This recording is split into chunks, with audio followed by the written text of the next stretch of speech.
কিরে, এত পড়ে কি হবে? বিদ্যাসাগর হবি নাকি? তুই কি বুঝবি? তুই পড়াশোনা করিস নাকি? গাধা একটা। গাধার বোন তো গাধাই হয়। না রে, গাধার বোন বুদ্ধিমতীও হয়, যেমন আমি।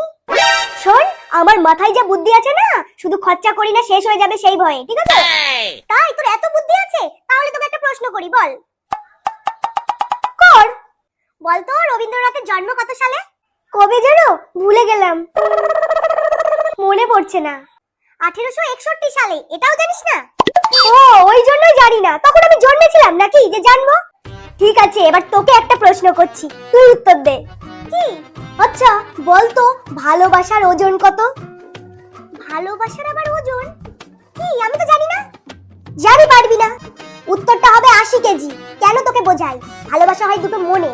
1 মন সমান 40 কেজি, আর 1 মন সমান 40 কেজি, তাহলে হলো 80 কেজি। দাঁড়া, পড়াশোনার বেলায় নেই ভালোবাসার ওজন দেখানো, তোর আজকে দেখাচ্ছি মজা।